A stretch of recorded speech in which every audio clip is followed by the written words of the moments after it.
Bonjour à tous, bienvenue à la maison. Aujourd'hui on est à la maison, dans le salon. On veut louer Dieu ensemble, mais vraiment en toute intimité. Vous savez, quand on dit on va chez quelqu'un, on dit qu'on rentre dans son intimité. On voit comment il vit, on voit ce qu'il mange, on voit si c'est propre, si c'est sale, on voit si c'est rangé, si c'est pas rangé. On rentre vraiment dans l'intimité des gens quand on rentre dans une maison, n'est-ce pas? Et aujourd'hui, nous sommes rentrés dans la maison de Dieu. Nous rentrons dans l'intimité de Dieu. Et nous recherchons cela ce matin ensemble, à travers la louange. C'est pour ça qu'on est très simplement installés. Et on veut simplement chanter pour louer notre Dieu, mais en toute intimité. L'intimité, c'est quoi? C'est se connecter à Dieu tel que nous sommes. Vous savez, quand on est à la maison, en général, on dit on est nous-mêmes. Quand on est dehors, des fois, on peut être un peu timide, un peu réservé, mais à la maison, là, les visages se libèrent, les cœurs se libèrent. Ici, vous êtes chez vous, vous êtes à la maison, dans la maison de Dieu. Soyez libres de louer Dieu. Si vous avez besoin de vous mettre à genoux, de pleurer, de crier de joie, de sauter, faites-le, vous êtes à la maison. Vous êtes vous-même et Dieu attend votre cœur de vous voir vous-même tel que vous êtes en train de le louer et l'adorer. Amen. Alors, qui est à la maison? Amen. Alors, on y va. Louons Dieu ensemble.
Alléluia, nous avons un Dieu au-dessus de tous les dieux, au-dessus de tous les noms, il règne.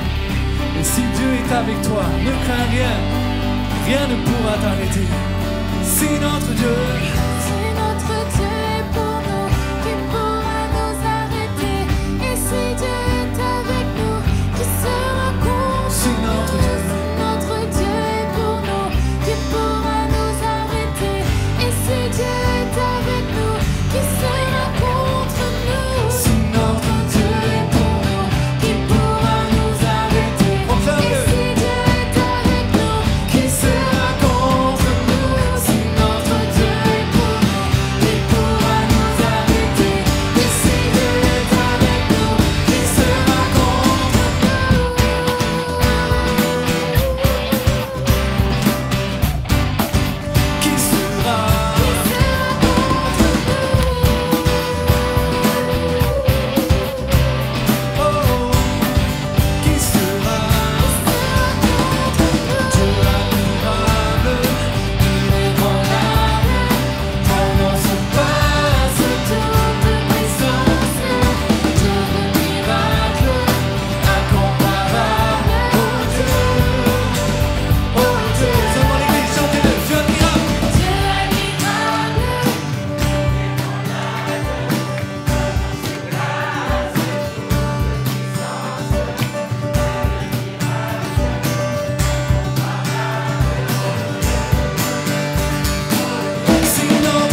Alléluia. Qui peut être contre nous? Notre Dieu est tellement puissant.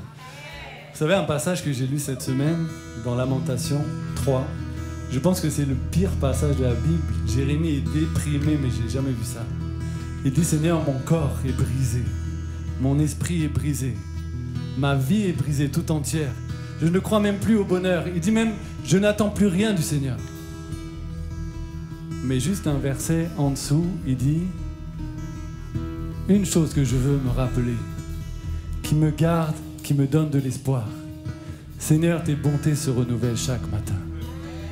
Seigneur, tu es fidèle. Il dit aussi plus loin, Seigneur, tu es mon bien le plus précieux. Il dit, il est bon d'attendre en silence le secours de l'Éternel. Après avoir dévoilé son intimité à Dieu, de dire, Seigneur, ça ne va pas du tout. Ma vie là, ça ne va pas du tout. Mais il a levé les yeux vers le ciel, il a dit, Seigneur, je sais que tu es mon plus grand bien. Je sais que c'est toi mon plus grand bien. Et ce matin, peu importe par où tu passes, si tu es dans la joie, gloire à Dieu. Si tu es dans la peine, gloire à Dieu. Proclame que Dieu est avec toi, il est ton seul bien. Alléluia, alléluia.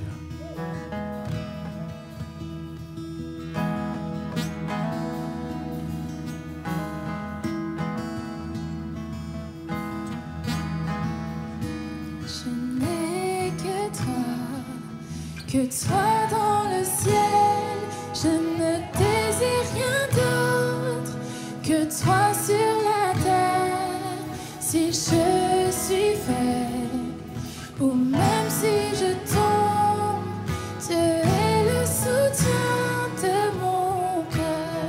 Je n'ai que toi, je n'ai que toi dans le ciel, je ne désire rien d'autre que toi sur la terre.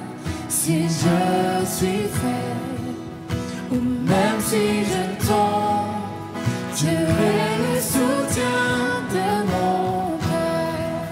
Tu es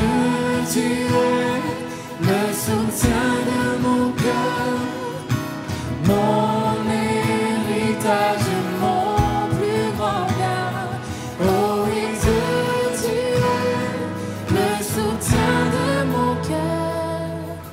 Près de toi, je me sens bien.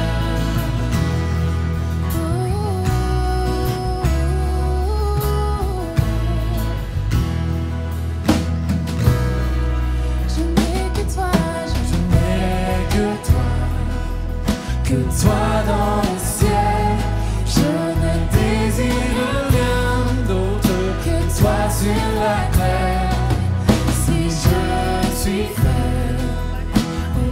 si je tombe, Dieu tu es le soutien de mon cœur. Oui, Dieu tu es le soutien de mon cœur, mon héritage et mon plus grand bien. Oh oui, Dieu tu es le soutien de mon cœur. Près de toi je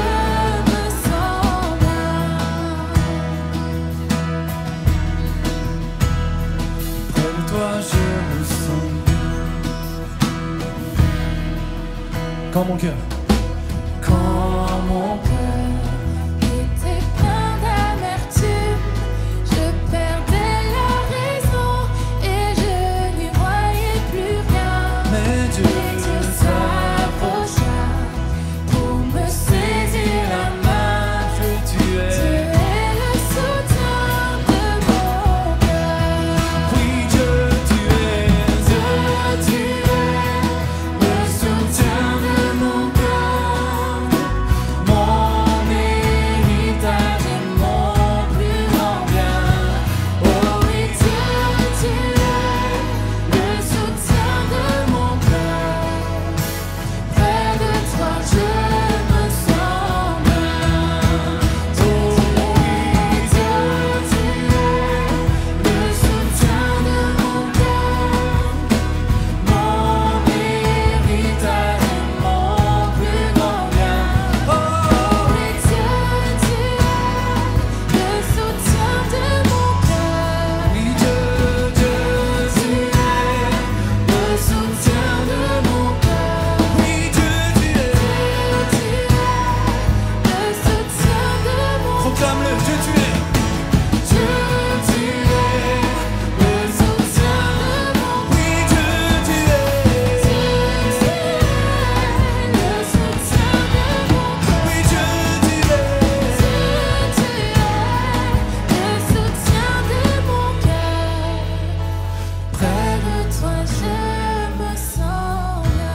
je me sens bien. Près de toi, je me sens bien. Oh, près de toi, je me sens bien. Proclame près de toi. Près de toi, je me sens bien. Tout près de toi. Près de toi, je me sens bien. Encore plus près de toi. Près de toi, je me sens bien. Je veux être près de toi. Près de toi, je me sens bien. Encore plus près de toi. Près de toi, je me sens bien. Alléluia. Adore ton Dieu. Approche-toi de lui. Seigneur, attire-nous à toi. Attire-nous à toi. Nous voulons reconnaître que sans toi, nous ne sommes rien. Tu es notre plus grand bien, notre bien le plus précieux. Près de toi, Seigneur, nous sommes bien. Nous sommes comblés. Nous sommes complets. Alléluia. Près de toi, je me sens bien. Près de toi, je me sens bien.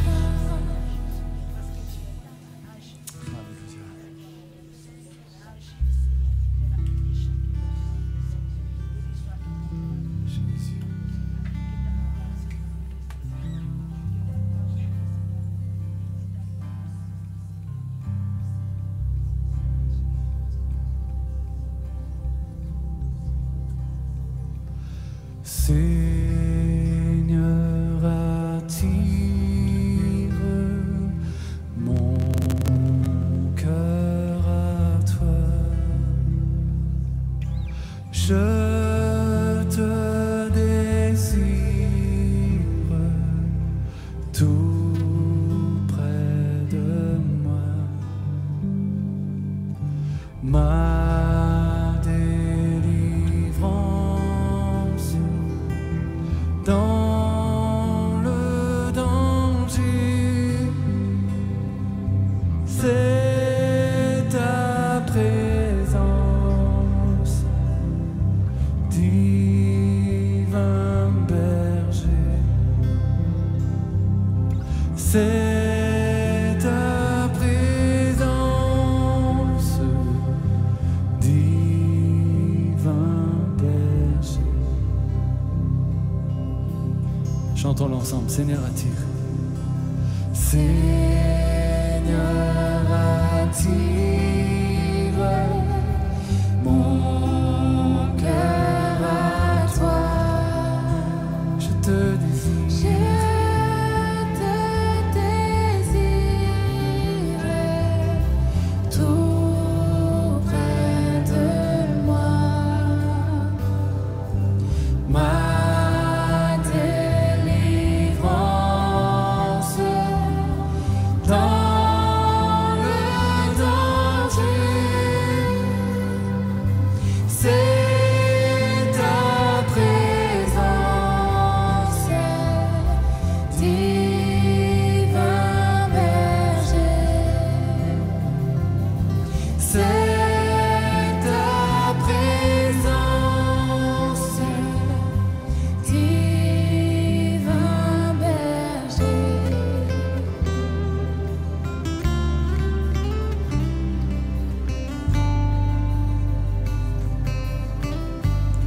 prends, je m'élance.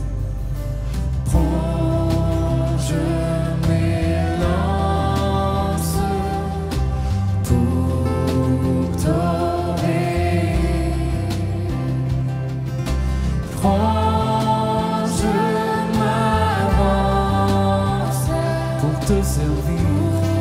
Pour te servir, Et sous ton aile, et sous ton aile,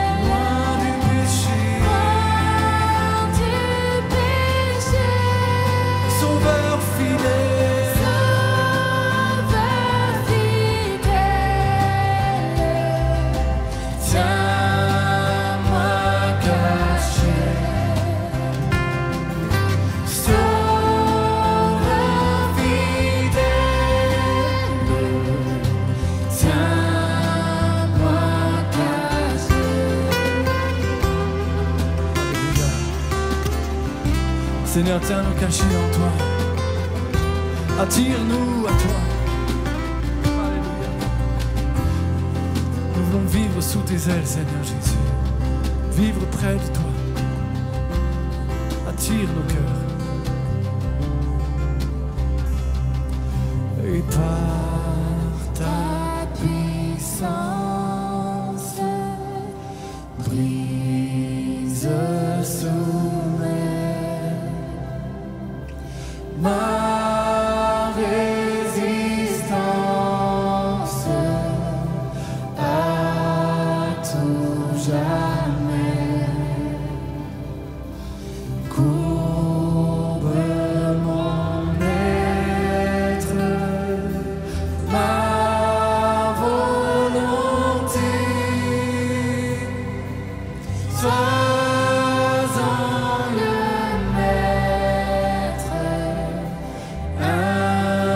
incontesté. Sois-en le maître, incontesté.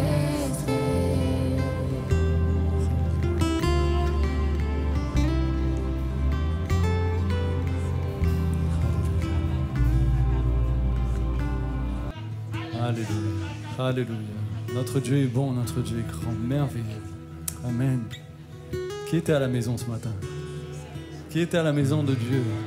Amen. Il est bon des fois de se poser, de rentrer dans l'intimité avec Dieu, de passer du temps.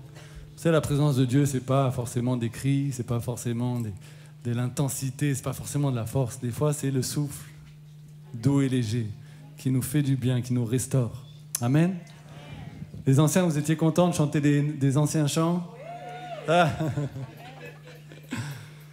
On va passer au temps des offrandes. Nous allons donner ce que Dieu nous a déjà donné. Nous allons lui rendre ce qui lui est dû par nos offrandes. Et pour faire plaisir, on va prendre un chant qui date de 1870. Ce chant est tellement puissant. À toi la gloire, ô ressuscité. À toi la victoire pour l'éternité. Amen. Yes, on y va.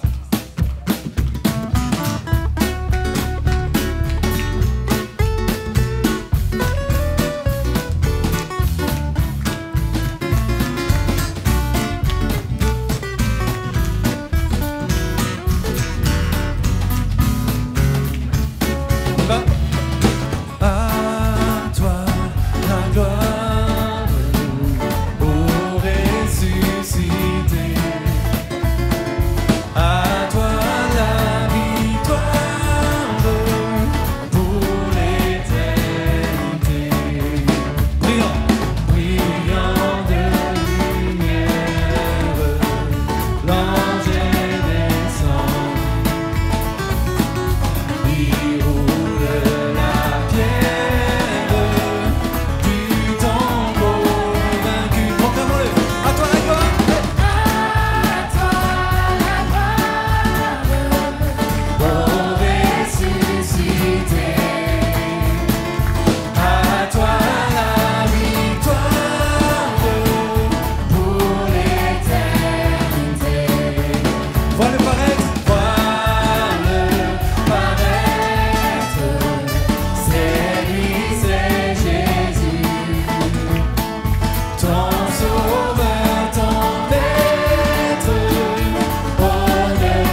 Voilà, c'est ce que produit l'adoration et la louange. Hein. Elle prépare déjà le cœur et elle prépare le cœur au feu. Le Saint-Esprit est un feu. Le feu est invisible, mais le feu se manifeste dans ton cœur et dans ton âme. Alléluia. Et après, ça peut se manifester par ta bouche, par ton adoration, par ta prière, par ton service, par ton sourire. Quand tu sors de l'église, tu as le sourire, tu vois, parce que Dieu t'a touché. Amen. Donc voilà, je vais présenter simplement le message, la continuité du message que j'avais apporté en fin janvier, pour ceux qui se souviennent. Le thème, c'était « Entrer dans ta destinée ». Qui a écouté la partie 1? Juste pour que je voie, quand je fais un récapitulatif, le message est disponible sur YouTube. Voilà, et aujourd'hui, je vais faire la suite. Hein. Donc, simplement, il y avait une pensée aussi qu'une sœur m'a transmise ce matin, à 9h29, sans connaître le thème du message, et qui confirme la parole de Dieu. Et quand tu as une parole prophétique comme ça, tu dis, ah, là, Dieu veut vraiment parler. Et dit, Dieu veut vraiment parler. On a des oreilles, mais on peut ne pas écouter. Tu peux entendre la parole, mais elle ne fait pas effet. La parole, quand elle est sortie, elle doit agir en toi. Elle doit produire quelque chose. C'est ça, la réalité de la parole, puisque la parole est esprit. Toi, tu as esprit. Il y a une résonance entre la parole, l'esprit, et toi qui es esprit, et qui se manifeste après dans le naturel. C'est-à-dire, cette semaine, on doit voir des conséquences de la parole que tu as reçue. Alléluia. J'ai dit, on doit voir des conséquences de la parole que tu as reçue. Parce qu'il a dit, celui qui m'aime, celui qui garde mes commandements. Donc, il y a une résonance entre la parole et l'obéissance, les actions de la parole. Et nous sommes l'Église en action. Nous sommes l'Église en action. Alors, voici ce que l'Esprit a dit. Le Seigneur a donné des dons et des talents à son peuple. Oh, il parle de toi, hein, le Seigneur. Pour l'édification de son Église. C'est intéressant. Nombreux sont réticents à les mettre en évidence. Première partie. Deuxième partie, aussi certains ont fait des choix qui ne sont pas de Dieu, qu'ils reconsultent Dieu dans leurs décisions et cherchent la volonté de l'Éternel. Donc voici la parole prophétique qui m'a été communiquée. Et voici le thème de mon message, entre dans ta destinée. On va évoquer les choses, tu verras qu'il y aura une résonance par rapport à cette parole-là. Alors je fais une synthèse de la première partie et que Dieu m'aide parce qu'il y a beaucoup de choses à dire. Et on va essayer de tout donner aujourd'hui, synthétiquement et aussi de manière compréhensible pour que nous puissions avancer. Alors on a parlé des textes de la destinée pour la dernière fois. On a parlé du psaume 31, versets 14 à 15. Qui dit « En toi, je me confie ô Éternel, je dis, tu es mon Dieu, mes destinées sont dans tes mains. » Encore Ésaïe 40, versets 27 à 31. Ésaïe 40, versets 27 à 31, je vais te le lire, qui dit « Pourquoi dis-tu Jacob, pourquoi dis-tu Israël, ma destinée est cachée devant l'Éternel. Mon roi passe inaperçu devant mon Dieu. Ne le sais-tu pas, l'as-tu pas appris? C'est le Dieu de l'éternité. C'est l'Éternel qui a créé les extrémités de la terre. Il ne se fatigue point, il ne se lasse point. On ne peut sonder son intelligence. Il donne de la force à celui qui est fatigué et il augmente la vigueur de celui qui tombe en défaillance. Les adolescents se fatiguent et se lassent. Et les jeunes hommes chancellent, mais ceux qui se confient en l'Éternel, qu'est-ce qu'ils font? Ils renouvellent leur force, ils prennent le vol. Comme les aigles, ils courent et ne se lassent point, ils marchent et ne se fatiguent point. Alors, le thème destiné encore, quand tu vois aussi, je suis toujours dans ma synthèse, les synonymes, c'est l'avenir, c'est la destination, c'est la mission, c'est la vocation. Et en hébreu, c'est le terme mukada, qui parle de fondation et nomination. Alors, si tu es sur terre, c'est que Dieu l'a voulu.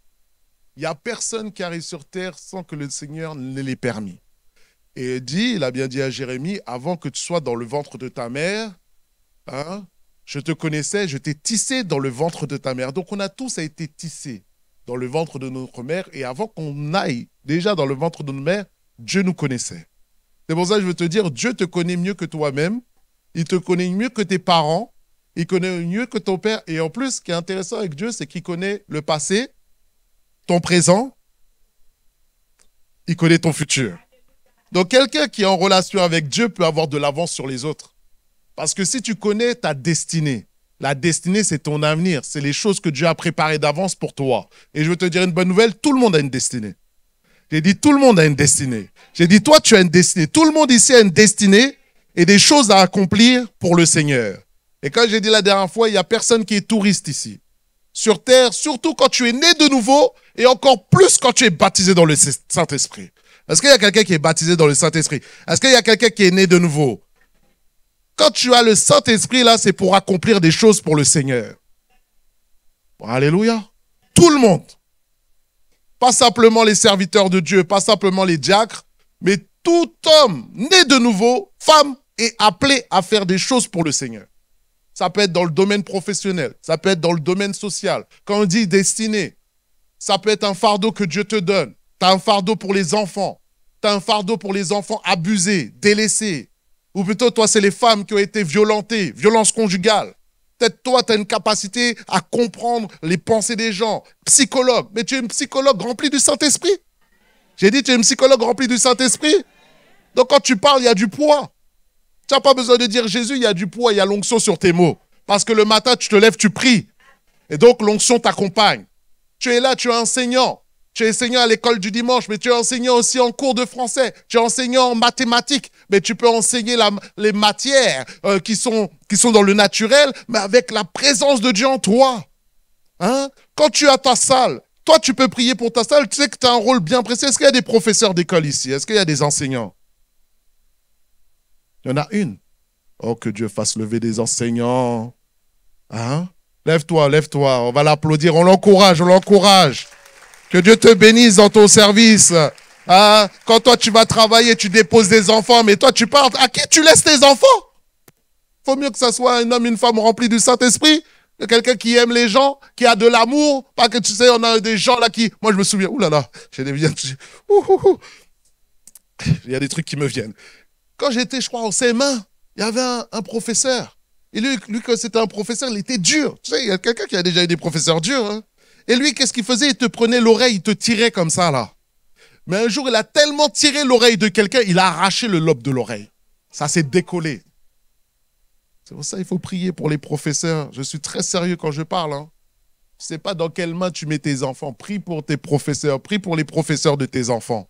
Que Dieu te bénisse. Et que Dieu bénisse tous les professeurs. Et que Dieu fasse lever encore des enseignants remplis de l'esprit qui vont opérer dans le séculier. On doit tous opérer dans le séculier. Là où Dieu t'a placé dans ton travail, tu dois manifester la gloire de Dieu. J'ai dit, tu dois manifester la gloire de Dieu. La gloire de Dieu, c'est pas que dans l'église. La gloire de Dieu, Dieu est omniprésent. Dieu est partout. Et quand tu avances, tu es le temple du Saint-Esprit et la gloire de Dieu est sur toi. Tu es au travail, il y a la main de Dieu. Les mains de Dieu, c'est toi. La bouche de Dieu, c'est toi. Et tu dois annoncer les vertus de l'Éternel des armées. Car tu es son soldat. Un soldat, il dit, au garde à vous, Jésus. Au garde à vous, général. Est-ce qu'il y a quelqu'un qui veut glorifier le nom de Jésus? J'ai dit, est-ce qu'il y a quelqu'un qui veut glorifier le nom de Jésus? J'ai dit, est-ce qu'il y a quelqu'un ici qui veut glorifier le nom de Jésus? Alors, il m'a sauvé pour des œuvres. Sauvé pour des œuvres. SPS. Je commence le message, la deuxième partie. Donc, ce qu'on avait parlé, on avait parlé de Moïse, si vous vous souvenez. Et Moïse qui avait reçu l'appel de Dieu. Moïse a reçu l'appel de Dieu dans le désert et il reçoit le buisson ardent, qui est du naturel, qui est devenu du surnaturel. Et le feu qu'il y avait sur le buisson ardent, il a été communiqué à Moïse avec un fardeau, avec une destinée, avec une passion. Donc on a vu la rencontre de Dieu avec le Dieu, Moïse avec le Dieu de la destinée. On a vu qu'il s'est révélé à lui, qu'il se manifeste à toi, qu'il lui donne son nom, qu'il l'appelle à la sainteté. Il a dit, offre les souliers de ton pied car ce lieu est est saint. Dieu nous appelle continuellement à la sainteté et il lui révèle la mission, il lui révèle la destinée de Moïse d'aller sauver la nation, d'aller sauver les Israélites qui étaient sous le poids des Égyptiens. Révélation de Dieu, qu'est-ce que Dieu t'a dit? La révélation de Dieu, c'est qu'est-ce que Dieu dit de toi? Tu sais que dans le ciel, Dieu a un avis sur toi. Dieu a un avis sur chacun d'entre nous. Il faut mieux qu'il soit positif. On peut tromper un homme, on peut tromper les hommes, mais on ne peut pas tromper Dieu. C'est pour ça que le plus important dans ta vie, c'est que ta vie plaise à Dieu. J'ai dit le plus important, il faut que ta vie plaise à Dieu. Il faut que ta vie plaise à Dieu. Quand personne te voit, Dieu nous voit. Et quand tu as toujours cette réflexion-là en disant tout ce que je fais, Dieu voit, mais encore plus que Dieu voit, Dieu lit dans mon cœur. Dieu lit mes pensées. Ah. Aide-nous, Seigneur. Hein? Seigneur, aide-nous. Aide-nous parce que nous sommes des hommes pécheurs, sauvés par la grâce. Alors, comme je dis, qu'est-ce qui brûle sur ton cœur? Ça, c'est ce fardeau qui peut être... Le fardeau peut être connecté à ta destinée.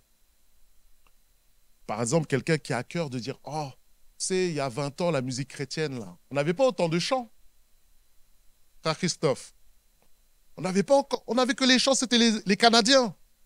Ils venaient, Luc Dumont, Tabitha, Olivier Choua, il y en a, il ne me suivent plus, là. C'était la musique d'avant, là-bas. Mais maintenant, nous, on a besoin. Maintenant, il y a des gens qui sont levés en francophonie, en France, pour écrire des chants. Et maintenant, de plus en plus de chants d'adoration, mais magnifiques. J'ai l'impression, chaque semaine, je découvre des nouveaux chants. Tellement il y a des chants, mais des chants écrits, pas des traductions. Avant, nous, c'était les traductions. Hein. Malcolm W. Smith, Hillsong, on traduisait. Maintenant, on écrit nos chants. Alléluia. Pourquoi? Pour la gloire de Dieu. Alors, comment faire pour entrer dans sa destinée? Le premier point que je te dirais, c'est commence aujourd'hui avec ce que tu as. Tu vois, Dieu a donné déjà les dons. Les dons, en fait, sont déjà en toi. Les talents sont déjà en toi. Des fois, on ne les connaît pas. On a besoin de les connaître, les découvrir. Mais maintenant, on a eu la réunion lundi, on a des réunions pour préparer les cultes. Et les responsables d'accueil, de sécurité exposaient, ils disaient oui, la sœur Marie dit oui, voilà, je vais être de service, tout ça, parce qu'il n'y a pas assez de monde à l'accueil. Ah oui, à la sécurité, on a des problèmes ici, on a des besoins dans tous les secteurs d'église. Et si tu vas chez les enfants, il y a des besoins.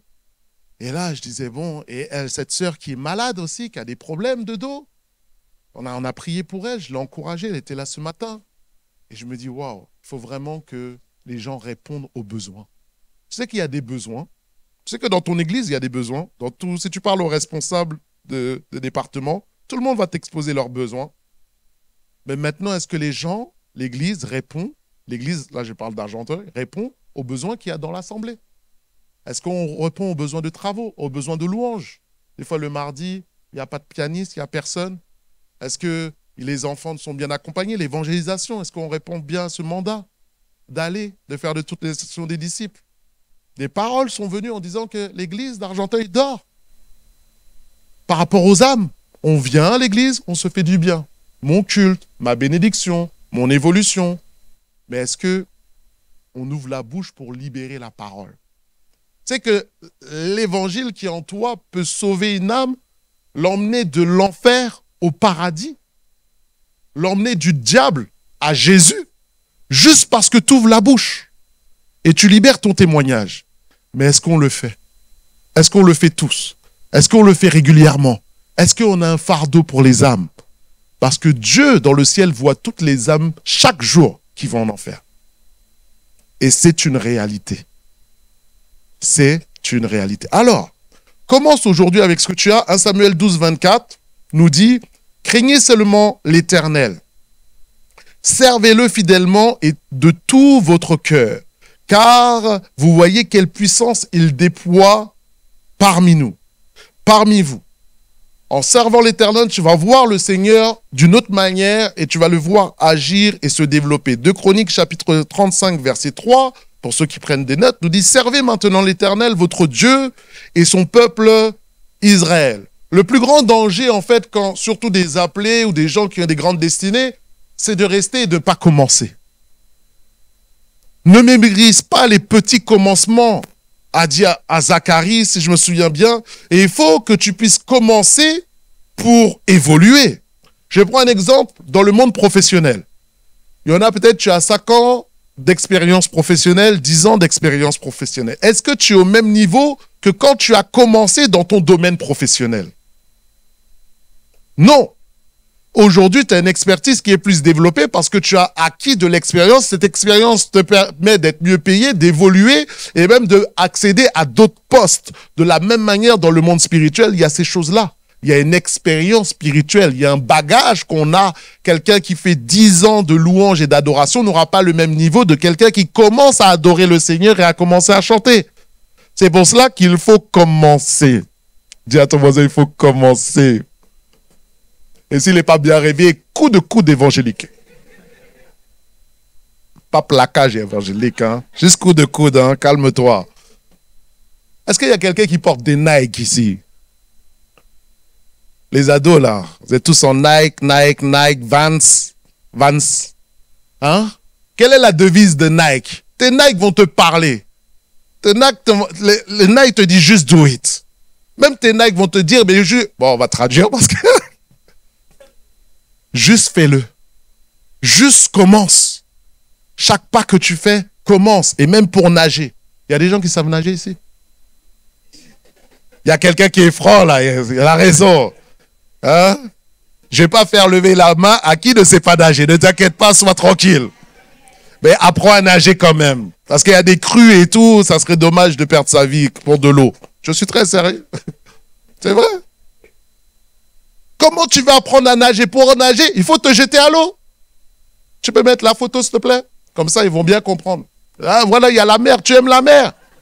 Mais pour nager, il faut aller dans l'eau. C'est impossible de nager. On peut t'enseigner toute la brasse, le crawl, toutes les nages. Mais tant que tu n'as pas mis tes pieds dans l'eau, il ne va rien se passer. C'est la même chose dans le service. Il y a des gens, ah, j'ai une grande destinée, je vais accomplir des grandes choses pour Dieu. Mais toi, entre le Z et le A, tu fais rien. Alors que Dieu va t'emmener au B, au C, au D, il va te faire évoluer au fur et à mesure. La vision que tu as eue ne va pas se réaliser du jour au lendemain. Elle va se réaliser au fur et à mesure. Parce que c'est un Dieu de la formation. Dieu est un Dieu de la formation. Et tu le vois avec tous les hommes de Dieu dans la Bible, ils ont tous été travaillés par le Saint-Esprit.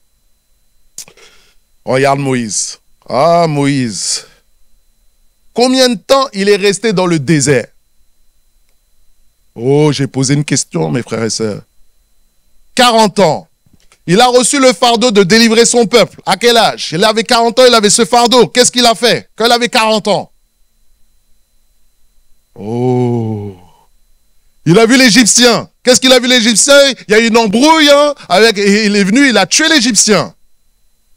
Et il a voulu délivrer le peuple avec ses propres forces. Et il a dû fuir à cause de Pharaon pour sauver sa vie. Et s'est retrouvé 40 ans dans le désert. 40 ans, il avait l'appel. 40 ans, Dieu a pris 40 ans pour le travailler dans le désert.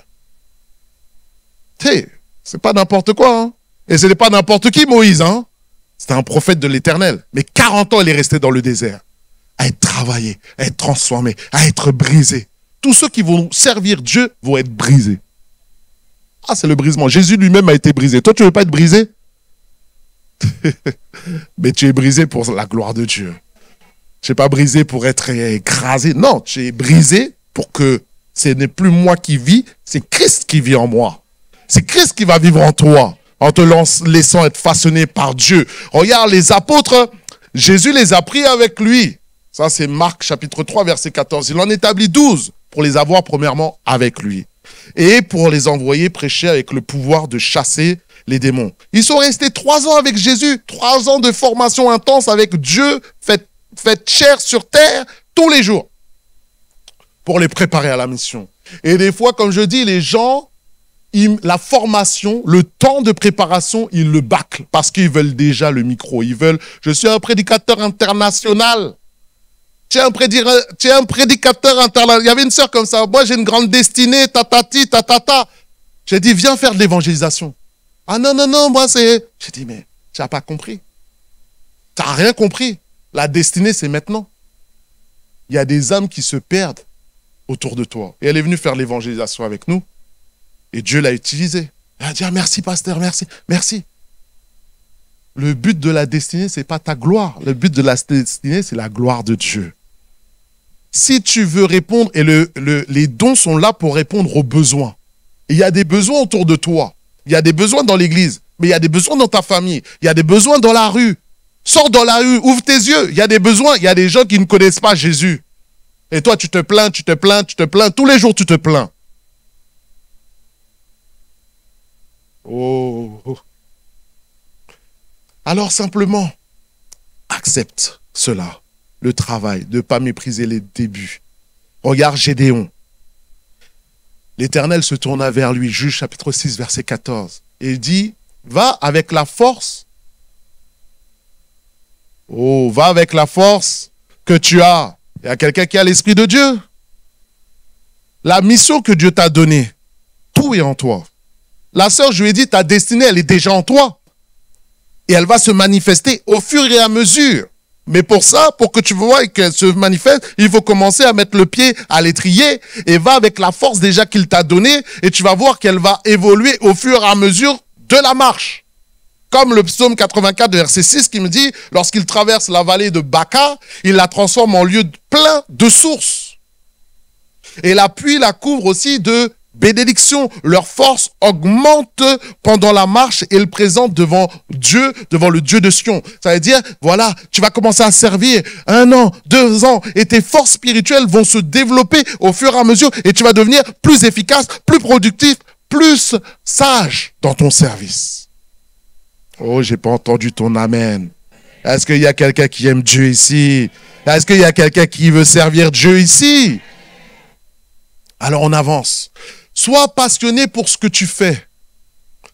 Quel que soit le don que tu as reçu, il faut le découvrir. Pour cela, prends un cahier, prends un stylet, prends des notes, réfléchis sur toi-même. Éphésiens 6,15 me dit, mettez à vos chaussures, à vos pieds, les Nike.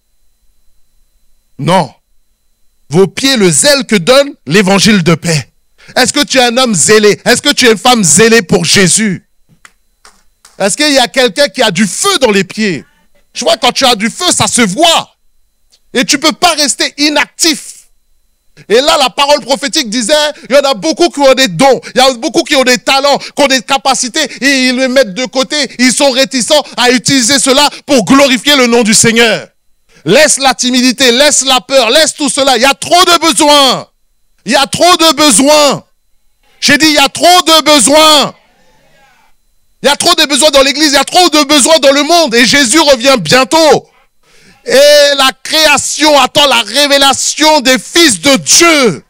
Est-ce qu'il y a des fils de Dieu ici, des filles de l'Éternel remplis de l'Esprit qui veulent se lever pour glorifier le puissant nom de Jésus?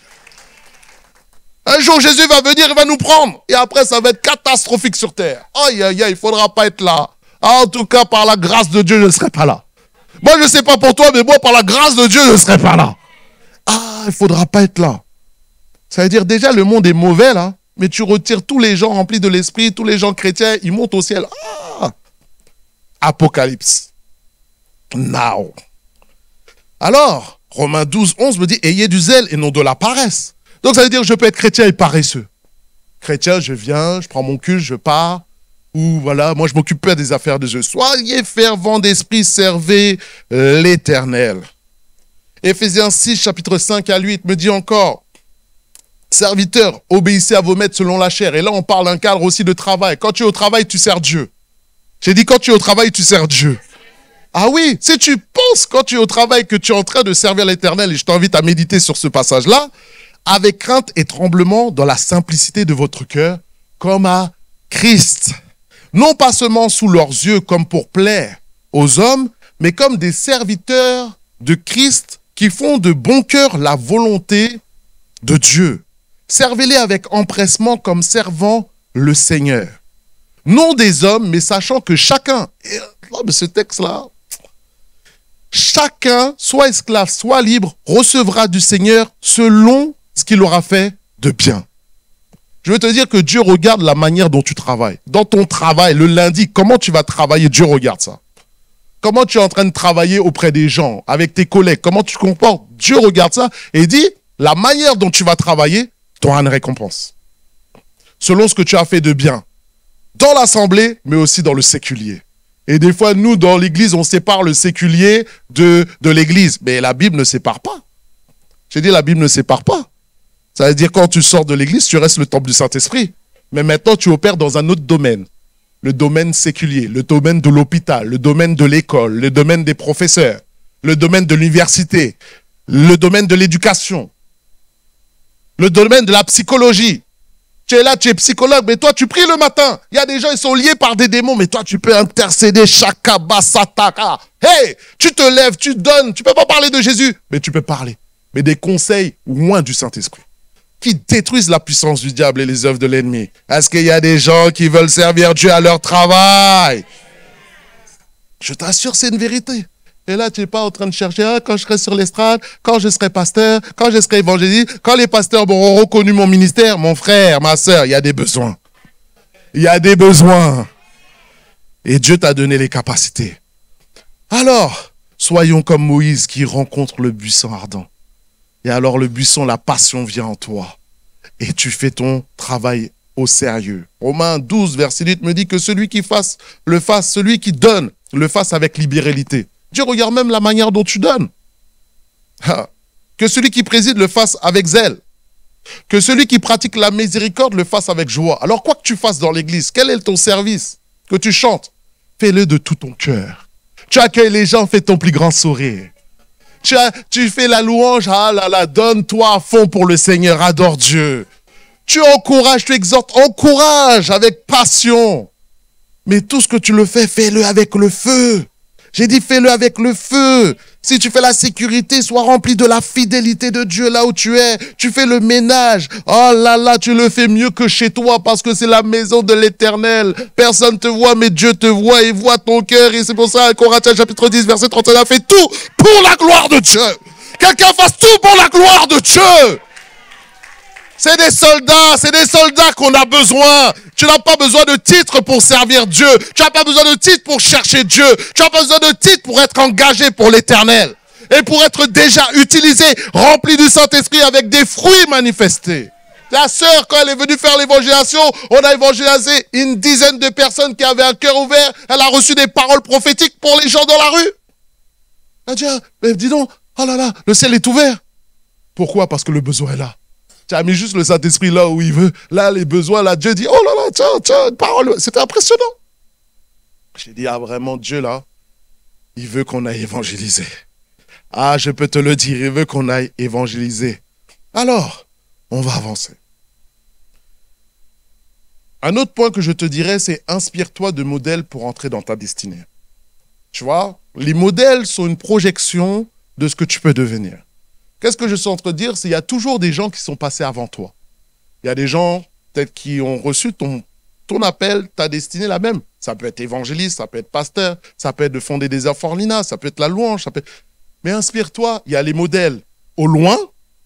Par exemple, tu vois Reinhard Bonnke, allemand.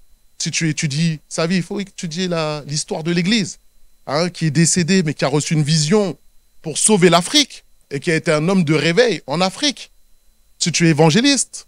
Donc tu t'inspires de gens de lui, la biographie, lis des livres, regarde des vidéos explicatifs et ça va t'inspirer, ça va t'encourager, tu vois. Mais il y a les exemples lointains, mais il y a aussi les exemples présents. Il y a des exemples qui sont là dans l'église. Quand j'ai dit notre sœur Tati Maris, vous connaissez Tati Maris, notre petite sœur Martinique, hein? Vous voyez c'est qui? Une sœur engagée. Une sœur qui est dans la prière. Une sœur qui est là, qui fait l'accueil, qui répond, qui était lundi, qui a dit, qui répondait aux besoins. Ah, il n'y a personne. Eh ben, je serai là. Elle a des problèmes de dos. Elle m'a dit ce matin, elle m'a dit là, je vais me faire opérer, pasteur, voilà. Elle m'a expliqué sa problématique. Mais comment ça se fait qu'on laisse notre sœur comme ça? Parce que nous, on ne répond pas aux besoins. C'est pas normal.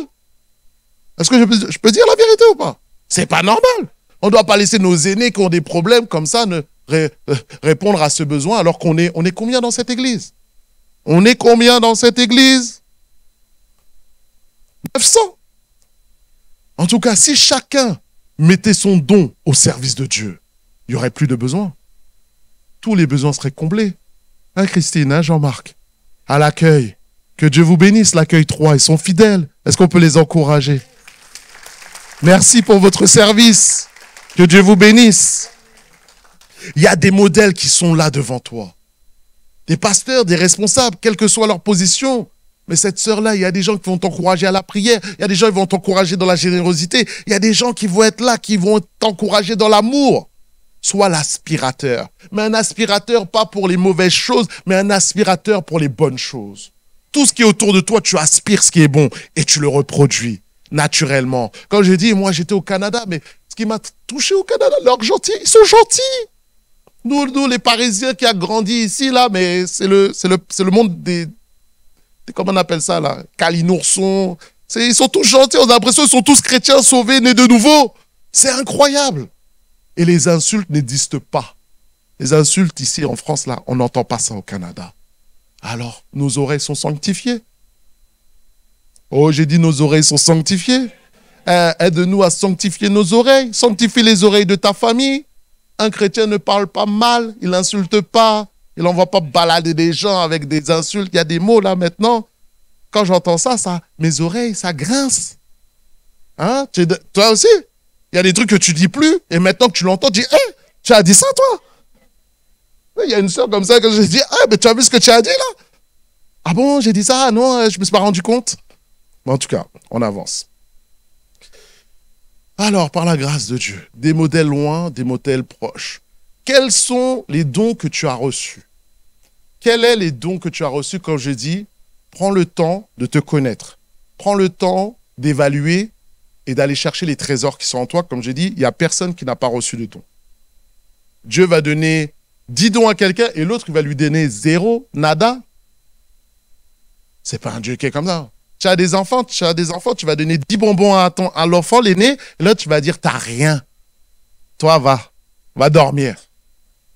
Donc, on a tous des dons maintenant, il faut apprendre à les connaître et les développer. Et ça, Jacques chapitre 1, verset 17 me dit, toute grâce excellente et tout don parfait descendent d'en haut, du Père des Lumières, chez lequel il n'y a ni ombre, ni de variation. Donc maintenant, j'ai besoin de développer mon don. Comment? Qu'est-ce qu'on dit de toi? Si tu as une qualité qui ressort, les gens vont te le dire. Et ça va demeurer, ça va se répéter. Prends le temps de réfléchir, qu'est-ce que ta famille dit de toi comme qualité? Tu vois? Qu'est-ce que Dieu t'a dit spirituellement, par prophétie, par songe, par vision? Écris cela et réfléchis, parce qu'il y a des qualités qui sont de l'ordre spirituel.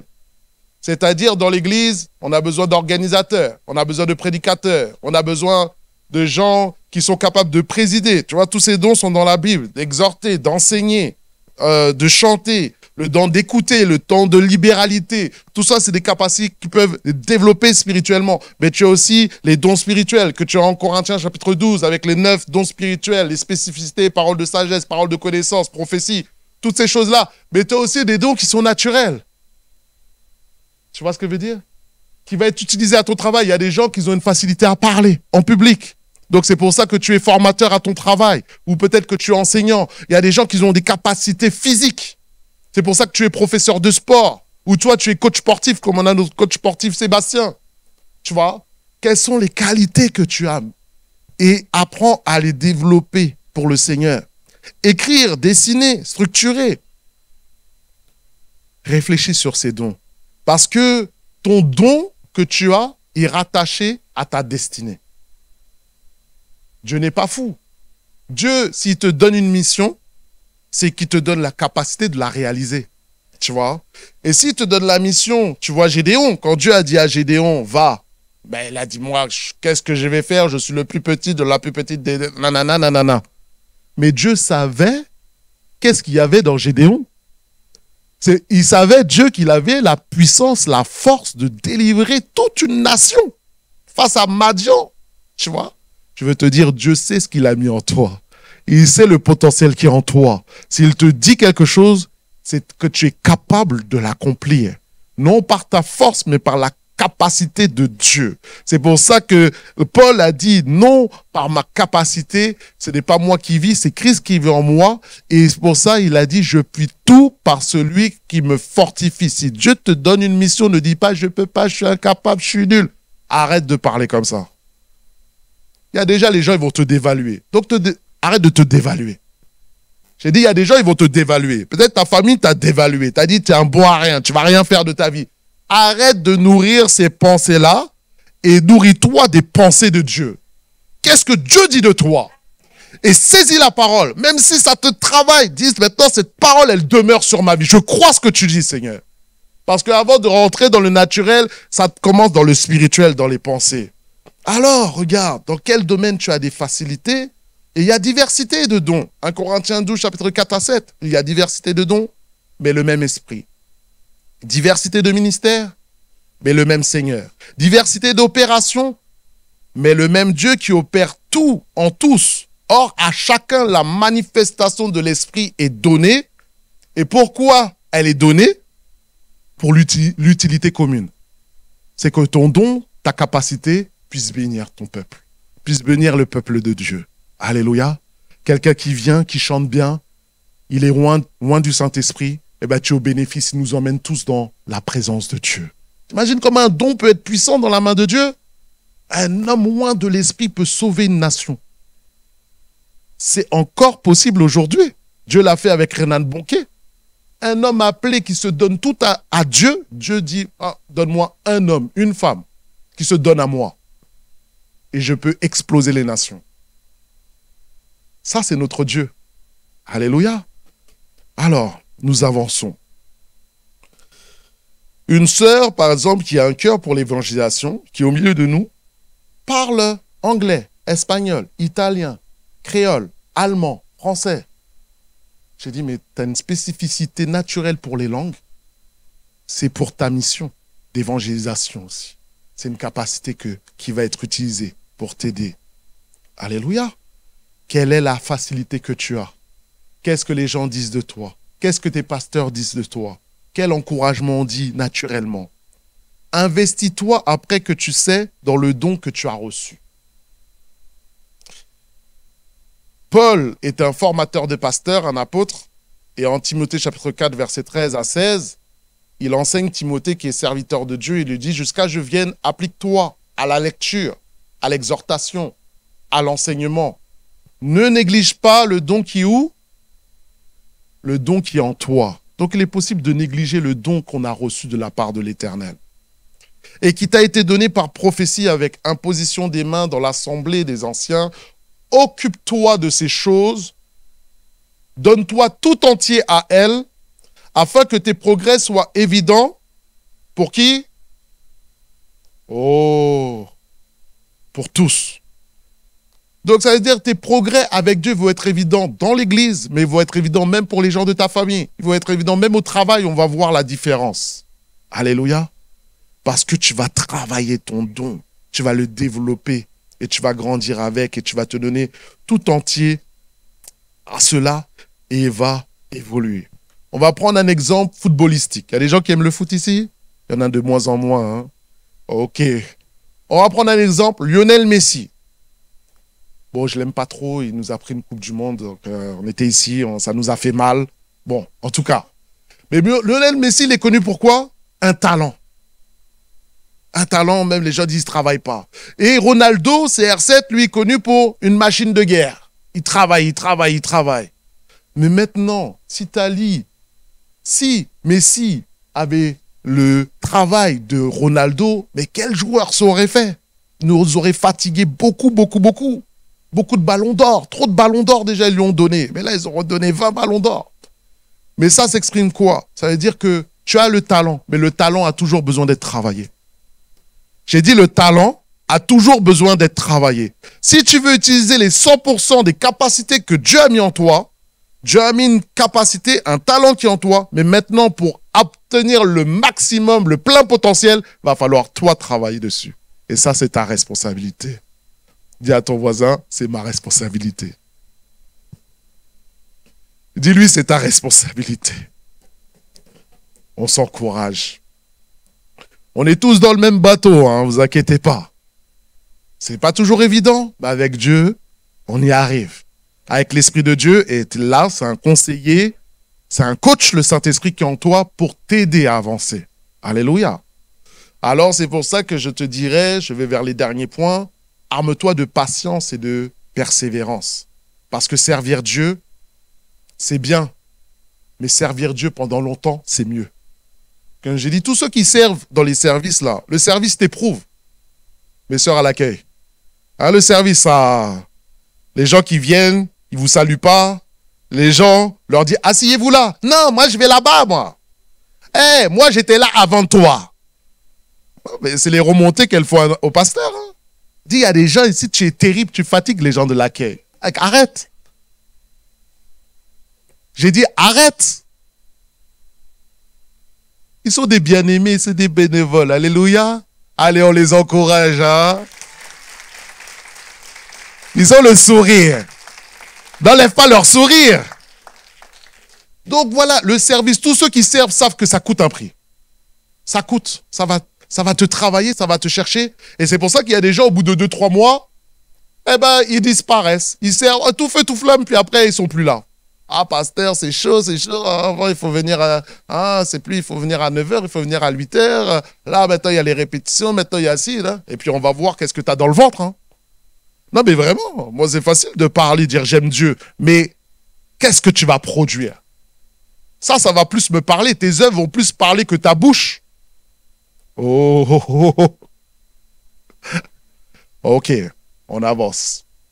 Alors tu as besoin de patience. Dieu, c'est le Dieu de la patience. Galates chapitre 5, verset 22, mais le fruit de l'esprit, c'est l'amour, la joie, la paix, la patience. Un homme et une femme remplis de l'esprit est un homme patient, une femme patiente. L'amour est patient et Dieu est le Dieu de la patience. Et la persévérance dans ton service, c'est l'action de continuer de faire ce qu'on a résolu par un acte de volonté renouvelé continuellement. Et Jésus a dit, donc, ne t'ai-je pas dit que si tu crois, tu verras la gloire de Dieu. Donc, je peux te dire que la pensée qu'avait Moïse était là, mais le temps de voir l'accomplissement de le plan que Dieu lui avait dit, ça a pris des années, des années, des années. Regarde aussi David qui a reçu l'appel alors que le prophète Samuel lui a donné la prophétie. Tu es loin de l'Éternel, tu es loin. Mais le temps qu'il est devenu roi, entre la prophétie et l'accomplissement de la prophétie, il peut se passer 10 ans, il peut se passer 20 ans. Mais là, Dieu te travaille. Dieu va te travailler et va te préparer pour le bon temps et le bon moment par la grâce de Dieu.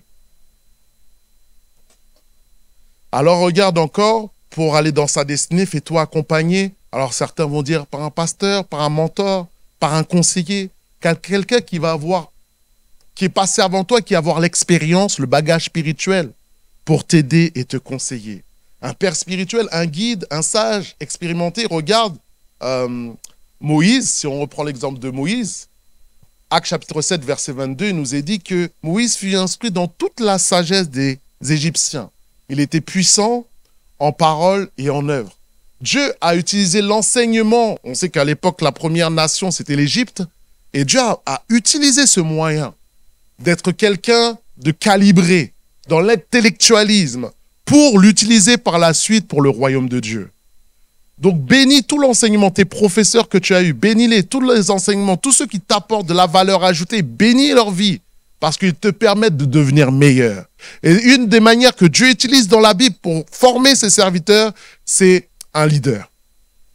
On a vu que même Paul a eu Gamaliel. Gamaliel, c'était un docteur de la loi, il était israélite, mais il a enseigné dans toutes les choses de la loi. Et on sait qu'après, Paul est devenu un grand docteur de la foi, un grand docteur en théologie, mais il avait déjà des bases.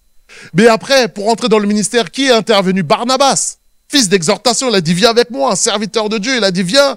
Et puis, il a dû l'accompagner, il a dû le conseiller, il a dû le développer son ministère. Qui est ton Barnabas? Qui est ton Gamaliel? Qui est ces gens qui vont être autour de toi? Et même Moïse, le grand Moïse, on revient à Moïse, grand prophète de l'Éternel, quand il a fait le miracle, il a fait libérer la puissance, quand il est descendu, qui est venu le voir pour le conseiller? Jéthro, son beau-père. Son beau-père est venu et il lui a dit, ce que tu fais là, ce n'est pas bon. Alors, c'est pas n'importe qui, hein. Il a dit, là, il faut que tu délègues. Là, tu es en train de recevoir tout le peuple, là, le conseiller, du matin jusqu'au soir. Moïse était un homme travailleur, en passant. Il travaillait pour le peuple, il aimait le peuple. Mais là, il a dit, non, il faut que tu... Et il lui a donné, mais une sagesse. Déjà, Moïse opérait dans la sagesse, mais la sagesse, c'est de savoir écouter les sages aussi. Et en écoutant les sages, tu augmentes ta sagesse. Et il a écouté. Il nous est dit que Moïse a fait tout ce que Jéthro a écouté, ce que Jéthro a dit, et il a fait tout ce qu'il a dit. Toi, tu écoutes qui? Toi, tu n'écoutes personne. Toi, on ne doit rien te dire. Toi, tu connais tout. Le grand Moïse a écouté son beau-père. Il faut que tu écoutes autour de toi. Il faut apprendre à écouter autour de toi. Parce que Dieu peut te parler par un enfant. Dieu peut te parler par n'importe qui, mais est-ce qu'on est... Je te dis qu'on peut entendre et ne pas entendre. On peut entendre. Là, je sais que je prêche. Il y a des gens, ils vont entendre. Ça va faire un effet. Mais il y en a, ils vont... Là, pasteur, là, c'est bien, mais bon. Que l'Esprit de Dieu te touche. Que l'Esprit de Dieu te travaille. Et que tu sois sensible à la sagesse de Jéthro. Que tu retrouves en Exode chapitre 18, versets 13 à 24. Je n'ai pas le temps de développer cela. Mais tu vois que tout un conseil stratégique de Jéthro, c'est incroyable ce que dit Jéthro. C'est incroyable. J'avais jamais vu ça comme ça. Et les grandes lignes que je te donne, c'est, il lui dit, prophétise sur le peuple. Exhortation, prédication. Il lui dit, présente les fardeaux du peuple. C'est-à-dire, il lui dit, ça là, va dans la prière. Va être cet intercesseur. Tous les fardeaux qu'on te donne, dépose-les auprès du Seigneur. Il lui dit, enseigne les lois et les ordonnances. Enseigne-leur les ordonnances et les lois, donc le don d'enseigner qui était développé. Il leur dit encore, fais-leur connaître le chemin qu'ils doivent suivre, c'est-à-dire le conseil et la direction. Il lui dit encore ce qu'il doit faire, l'explication et l'application.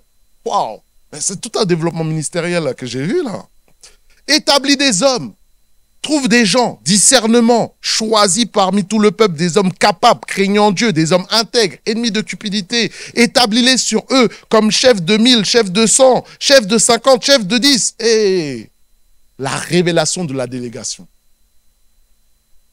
Dans nos sociétés, dans ta société maintenant, là, le principe de Jéthro est mis en place. Il y a des responsables de département. Même dans le monde séculier, on a mis en place ce besoin. C'est ce conseil-là.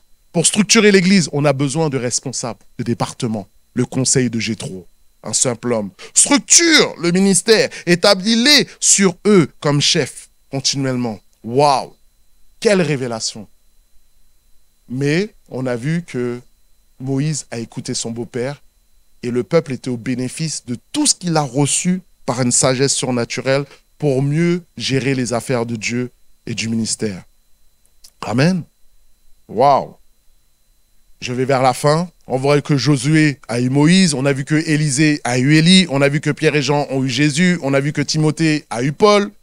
Et là, je vais sur les derniers points, sur demeure dans l'humilité. Moïse a été humble. Il n'a pas dit, je suis le grand prophète des nations. Beau-père, rentre chez toi. Qu'est-ce que tu viens me parler? Moi, je suis un homme rempli de l'esprit. J'opère dans la sagesse, j'opère dans la puissance, j'opère dans les dons. Toi, qu'est-ce que tu as fait, sacrificateur? Retourne à Madian. Non. Il était humble. Et quel que soit le niveau où Dieu t'élève, tu as besoin de l'humilité. Et plus tu es élevé, plus tu as besoin de l'humilité. Et l'humilité va te permettre, prendre l'exemple de Moïse. Proverbe chapitre 15, verset 33, la crainte de l'Éternel enseigne la sagesse et l'humilité précède la gloire. Tu veux rentrer dans ta destinée, reste humble. Sois petit. Vois les besoins. Serre. Reste simple. Simple comme une colombe. Et tu verras que, alors que tu t'abaisses, Dieu va t'élever. Il faut mieux que c'est Dieu qui t'élève que toi tu t'élèves. Parce que quand toi tu t'élèves, Dieu t'abaisse. Mais si tu t'abaisses, Dieu t'élève. C'est les mathématiques spirituelles. Une fois que tu as compris ça, tu dis, ah, Seigneur, au garde à vous. C'est pas facile, mais au garde à vous. Et c'est lui qui fait. Proverbe 18, 12. Avant la ruine, le cœur de l'homme s'élève, mais l'humilité précède la gloire. Et on sait que qui a chuté, qui est tombé de son règne? Satan, à cause de l'orgueil. Il était haut, à côté de Dieu. Leader de toute la louange. Imaginez le poste, oh là là, c'est extraordinaire. Quand tu lis la description de Lucifer, l'ange de lumière, mais dans le ciel, c'était quelque chose. Hein. Et parce qu'il a fauté, il a été rejeté à cause de l'orgueil. Que Dieu nous fasse grâce. J'ai dit que Dieu nous fasse grâce, que Dieu te fasse grâce, à toi qui regardes, que Dieu te fasse grâce, quelle que soit la hauteur, la destinée que tu as reçue. Et le dernier point, simplement, que nous devons travailler pour ta destinée, c'est ton caractère, conforme à la volonté de Dieu. Parce que je prends un exemple simple. Si tu rencontres une star, quelqu'un que tu connais a rencontré une star connue, un chanteur, qu'est-ce que tu lui poses comme question? Il est comment? Alors, il est comment? Tu lui demandes pas, est-ce qu'il chante bien? Est-ce qu'il t'a chanté? Tout ça, tu dis, est-ce qu'il est bien? Est-ce qu'il est... Pourquoi? Est-ce qu'il m'a accueilli? Est-ce qu'il m'a dit bonjour? Est-ce qu'il m'a salué? Ou est-ce qu'il m'a méprisé, il m'a dédaigné? Et s'il m'a dédaigné, mais toi-même, tu seras dégoûté de sa musique. On va dire, ah ouais, il est là, il se prend pour qui ce gars-là? Il est là, il se prend pour une star. C'est ça les expressions. Vous voyez comment ton témoignage, ce que tu fais peut détruire ce que tu es, peut détruire ce que tu fais. Elle peut détruire ta louange, elle peut détruire ton chant. Quelqu'un ici, il joue du piano avec une onction extraordinaire. Et il descend, il te méprise. Ah, quand il va monter sur l'estrade, c'est une occasion de chute pour toi. Hein. C'est vrai ou pas? Donc on peut tous être une occasion de chute pour son frère et sa sœur. Que Dieu nous fasse grâce. Alors c'est pour ça que, quel que soit ton niveau, tu dois travailler le fruit de l'esprit. Et le fruit de l'esprit, c'est l'amour, la joie, la paix, la patience, la bonté, la bénignité, la fidélité, la douceur et la tempérance. Quelqu'un disait, c'est votre attitude, plus que votre aptitude, qui détermine votre attitude. Ah, je peux t'assurer, on voit des gens qui sont sortis du ministère à cause de leur attitude. C'est pas qu'ils n'avaient pas l'appel, c'est que leur comportement, ça n'allait pas. Ah, on a dû, malheureusement, que Dieu nous fasse grâce. Amen. Voilà, je t'invite, on va finir, on va prier. Je t'invite à te lever, si tu permets. Lève-toi là où tu es aussi devant ton écran. Il nous dit, médite sur les différents points évoqués, tâche de les mettre en action et Dieu te révélera ta destinée au fur et à mesure. Je t'invite à prier pour toi, à prier pour, selon la parole que tu as reçue, pour tes dons, pour ton service. Est-ce qu'on peut prier? Elles vont la voir simplement. Seigneur, aide-nous, Éternel. Nous avons besoin de toi, ô Dieu. Tu connais notre faiblesse, tu connais nos manquements, mais nous prions pour la grâce de Dieu sur l'Église en action. Tu dis que la moisson est grande, mais il y a peu d'ouvriers. Priez le maître de la moisson d'envoyer des ouvriers. Père Céleste, je prie pour des ouvriers dans cette église. Je prie des ouvriers dans ce culte. Je prie des ouvriers à travers Internet. Des gens qui vont répondre, utiliser leurs dons, leurs capacités pour glorifier le nom de Jésus. Les besoins sont trop grands, les besoins sont trop importants. Aide-nous, Seigneur, à glorifier et à manifester la grâce de Dieu. Et alors que nous prions, est-ce que si toi tu as à cœur maintenant de dire mes dons éternels, je vais les mettre pour toi. Je t'invite simplement à lever la main où tu es. Alors que les yeux sont fermés, c'est toi devant le Seigneur et c'est vraiment une implication de dire les dons que j'ai reçus, Seigneur, je vais les utiliser pour ta gloire. Si c'est ton cas, lève simplement ta main et je vais juste prier en disant les dons que tu as mis, oh Dieu, aide-moi à les utiliser pour faire avancer le royaume de Dieu. Seigneur, je bénis ces personnes, je bénis mon frère, je bénis ma sœur, je bénis son talent au nom de Jésus, qu'il soit rempli de l'esprit, rempli d'un fardeau, un don qui vient de toi, un feu pour, Seigneur, te servir, un feu, Seigneur, mon Dieu éternel, pour faire avancer le royaume de Dieu et répondre aux différents besoins de ton assemblée. Je les remets entre tes mains, je bénis ton église, je bénis l'église en action et je te remercie de tout ce qui va sortir de ce culte au nom de Jésus-Christ. Et nous disons Amen, Amen, Amen. Applaudissons notre Dieu.